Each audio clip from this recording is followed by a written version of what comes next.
A Ucrânia está elevando a sua estratégia a um novo patamar, de uma forma bem dramática. O alvo agora é o coração do financiamento de guerra da Rússia, a sua chamada frota fantasma de petroleiros. Basicamente, uma nova frente de batalha se abriu no mar com um objetivo muito claro. E essa frase, dita por um oficial ucraniano, resume perfeitamente a nova estratégia. A ideia não é só ter vitórias no campo de batalha, mas sim atacar diretamente a capacidade econômica que sustenta toda a invasão. O alvo, no fim das contas, é o dinheiro. Então, vamos entender como essa nova fase do conflito começou.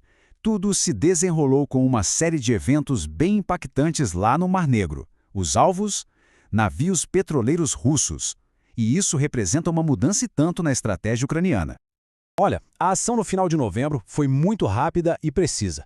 Em questão de poucos dias, a Ucrânia deu vários golpes. Primeiro, o petroleiro Kairos foi atingido por um drone Sea-Baby. No dia seguinte, foi a vez do Virat. Os dois, aliás, já estavam sob sanções e foram tirados de circulação. E para fechar o pacote, um drone ainda danificou o terminal do consórcio de oleodutos do Cáspio, que é uma artéria vital por onde passa, imagine só, 1% de todo o petróleo do mundo. E qual foi a resposta da Rússia a tudo isso? Silêncio. Um silêncio bem incomum, na verdade. Para um país que é conhecido por seus discursos fortes e ameaças, essa falta de reação sugere uma coisa: que os ataques acertaram um cheio ou um ponto nevrálgico e causaram um dano bem significativo.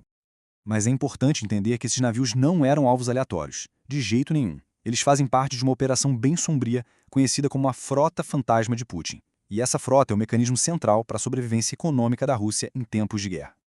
A frota fantasma é exatamente o que o nome sugere. Pense numa frota enorme, totalmente desregulada, de navios petroleiros velhos.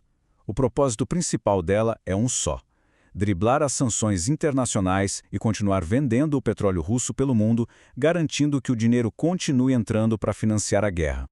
E o jeito que essa frota opera é quase coisa de filme de espionagem. A gente está falando de centenas de navios antigos que muitas vezes navegam sem uma bandeira confiável e que desligam seus identificadores para simplesmente sumirem do radar. Eles chegam a fazer transferências arriscadíssimas de petróleo de um navio para o outro em alto mar. Como um oficial ucraniano disse, não são fantasmas, são as artérias da máquina de guerra russa. E a escala dessa operação é, impressionante. Mesmo com todas as sanções, Moscou ainda consegue exportar mais de 7 milhões de barris de petróleo por dia usando essa frota. Isso injeta centenas de bilhões de dólares por ano no orçamento do país. Fica claro, então, que esses ataques aos petroleiros não foram ações isoladas. Eles fazem parte de uma estratégia assimétrica, muito bem calculada, que foi desenhada para atingir a Rússia onde mais dói, sem precisar de um confronto militar direto e massivo.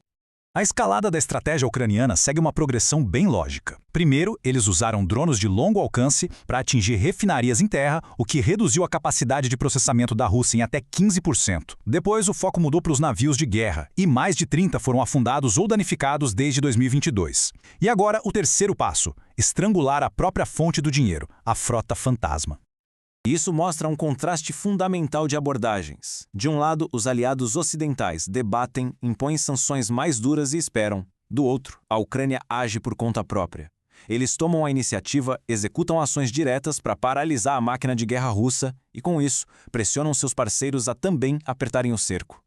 Certo, mas essa estratégia de ação direta está mesmo trazendo resultados concretos? A resposta, ao que tudo indica, está na sangria econômica que isso tudo está causando à Rússia. O impacto financeiro é visível e direto. Juntando as sanções com esses ataques, as receitas da Rússia com exportações marítimas de produtos refinados tiveram uma queda bem bruta, 21% a menos em comparação com o ano anterior. É um golpe forte. Alguns especialistas estimam que as perdas para a economia russa chegam a mais de 15 bilhões de dólares por mês. É um valor impressionante que afeta diretamente a capacidade de Moscou de bancar a guerra e de cuidar da sua própria economia. E essas perdas financeiras se transformam em consequências bem reais dentro da Rússia. O PIB do país ficou 12% abaixo do que era projetado, a inflação interna está subindo e o governo já começa a ter dificuldades para cumprir suas obrigações. Já existem até relatos de pagamentos suspensos para militares em algumas regiões, tudo por falta de receita. Vendo esses danos econômicos todos, a questão final é meio inevitável, né? Essa estratégia é realmente suficiente para fazer a diferença no longo prazo? Colocando de outra forma, é possível cortar de vez o financiamento da invasão russa agindo dessa maneira? A resposta, segundo as fontes, tem suas nuances. Sim, a estratégia já está funcionando, está causando um dano real, mas não é uma bala de prata. Sozinha, ela não consegue ser a solução definitiva. É um jogo constante de gato e rato. A Ucrânia ataca e consegue reduzir o fluxo de dinheiro do petróleo, mas a Rússia é conhecida por sua capacidade de se adaptar. Eles já estão redirecionando rotas e construindo novos terminais em lugares mais distantes, fora do alcance dos drones ucranianos. A analogia que usam é poderosa. A Ucrânia está furando a mangueira do financiamento russo. O fluxo de dinheiro diminui, mas não para completamente. A questão que fica no ar, então, é se Kiev vai precisar da ajuda dos seus aliados para destruir essa mangueira de uma vez por todas.